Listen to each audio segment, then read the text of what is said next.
Au début, la proie lutte, elle essaye de maintenir le cap de son intégrité, mais le regard est plus puissant que les mots et tellement plus difficile à repérer et à dénoncer. Il est plus facile de s'opposer à des paroles qu'à un regard qui contrôle bien plus. Car le langage non verbal est bien plus puissant que les mots. Le langage non verbal est bien plus puissant que le langage verbal. Le langage non verbal, c'est le langage qui va s'adresser au subconscient, alors que le langage verbal va s'adresser au conscient. Alors qu'est-ce que le conscient, qu'est-ce que l'inconscient et le subconscient? Je vous propose de nous arrêter quelques instants sur ces notions. Rapidement, je vous rassure, on ne va pas traîner.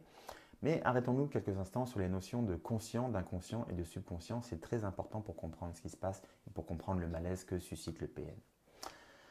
Pour faire vite, notre structure psychique va se répartir en 3 lieux, ayant chacun un mode de fonctionnement caractéristique. Le conscient d'abord, c'est ce qui nous est accessible et il contient environ 10% des informations totales. On va dire pour devenir consciente et claire, pour exister, une information doit passer par le langage. Voilà, on parle les mots. C'est ce qui est conscient et c'est ce qui peut être verbalisé. C'est-à-dire que ce qui est conscient peut être verbalisé. L'inconscient, par définition, c'est ce qui nous est inaccessible. C'est ce qui est inaccessible à la conscience, on va dire. Ce dont nous n'avons finalement même pas la moindre idée que ça puisse nous appartenir. Et le contenu de l'inconscient reste hors d'atteinte, sauf pour les gens qui font de la thérapie. Et l'inconscient obéit à sa propre logique. Et la logique de l'inconscient n'a rien à voir avec ce que nous appelons d'ordinaire, nous, la logique.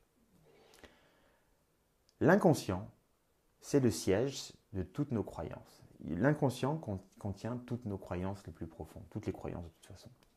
Et les recherches actuelles, ça c'est génial, elles le montrent, c'est-à-dire que l'inconscient, ce n'est pas seulement dans la tête, mais en fait c'est toute une organisation psychocorporelle. C'est-à-dire que depuis la fin des années 80, les neurobiologistes ont mis en évidence que l'inconscient est une mémoire purement corporelle, sans souvenir, sans désir secret, ni pensée honteuse. C'est grâce à lui que nous accomplissons les gestes du quotidien. Nous laver les dents, sortir de chez nous, sauter dans le métro, rentrer, composer le code de la porte sans même nous souvenir des chiffres automatiquement, sans y réfléchir. Voilà, tout ça, c'est inconscient, c'est dans l'inconscient. Et cet inconscient corporel explique aussi pourquoi, sans le vouloir, beaucoup d'enfants maltraités deviennent des adultes maltraitants. Cet inconscient corporel explique aussi pourquoi, sans le vouloir, beaucoup d'enfants qui ont été violés deviennent des adultes violeurs. Ils ont intégré dans leur corps, en fait, les gestes de la violence, tout simplement. Okay. Troisième lieu, le subconscient. Alors c'est la zone intermédiaire entre les deux, c'est-à-dire qu'elle est moins inconsciente que l'inconscient, mais elle ne peut toutefois pas s'exprimer clairement. C'est le domaine des pressentiments, c'est le domaine de l'intuition, c'est le domaine des malaises diffus, c'est ce qu'on ressent, qu'on pressent, mais qu'on ne peut pas nommer clairement. C'est par essence une zone confuse, celle d'un ressenti qui ne peut, on va dire, ni se dire, ni se justifier.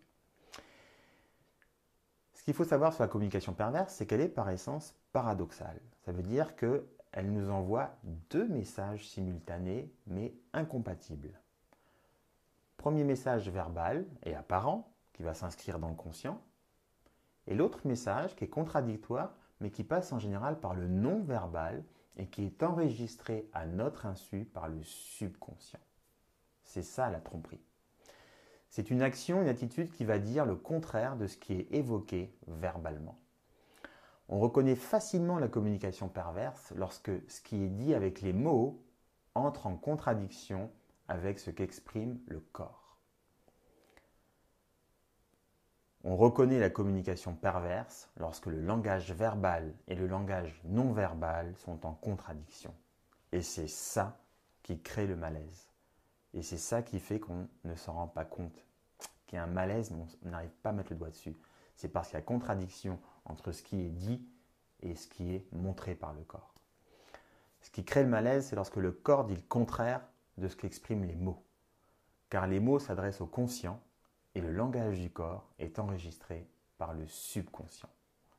Voilà pourquoi On sent bien que quelque chose cloche, mais on n'est pas capable de savoir pourquoi. Alors ça, c'était avant de voir cette vidéo, car maintenant, vous l'avez compris. Si les mots et le corps disent des choses contradictoires, c'est que vous avez affaire à quelqu'un qui est en train de vous manipuler. C'est aussi simple que ça. Voilà comment identifier un manipulateur, un menteur, un acteur, un simulateur. Je vais vous donner un exemple grossier.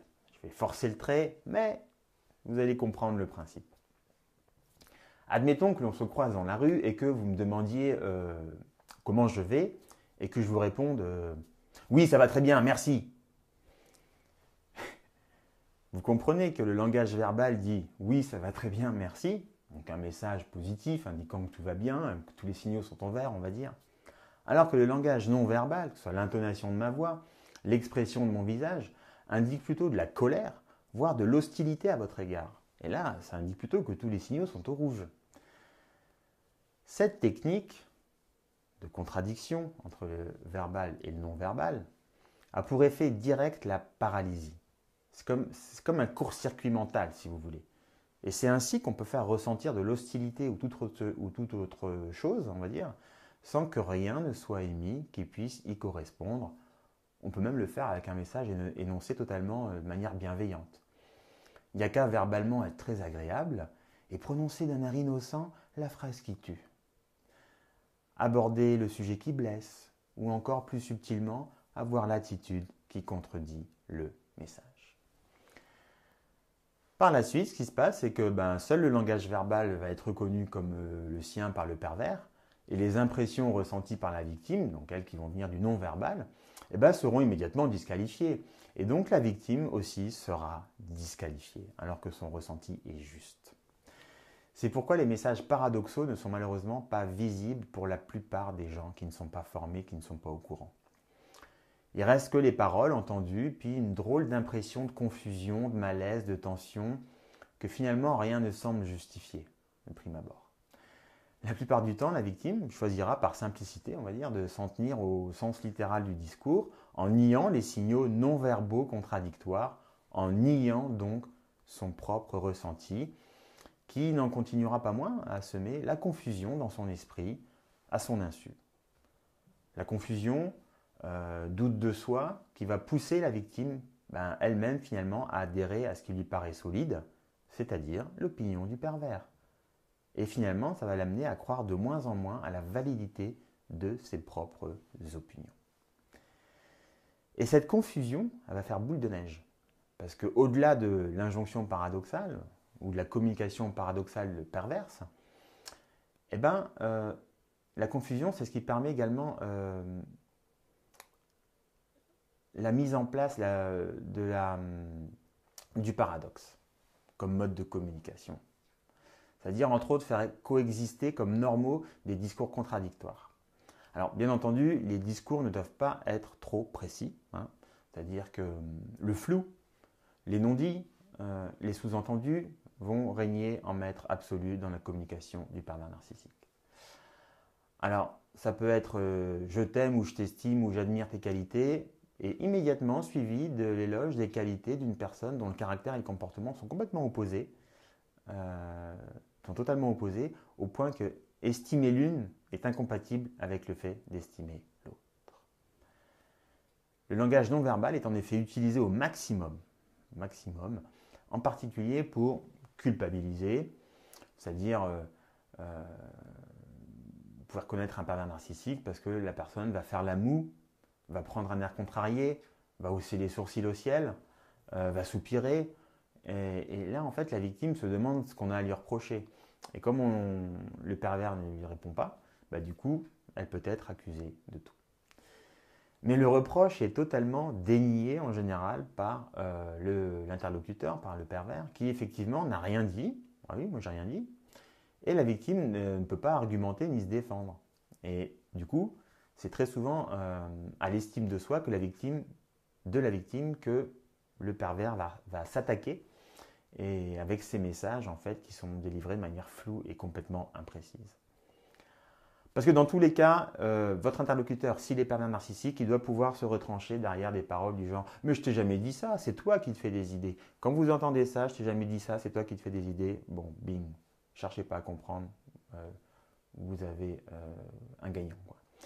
Et effectivement, il n'a rien dit de concret. Hein. Je t'ai jamais dit, il n'a rien dit. Mais du coup, on peut mettre un tas d'interprétations en fait, derrière ces allusions. Alors on l'a vu, hein, le pervers, c'est un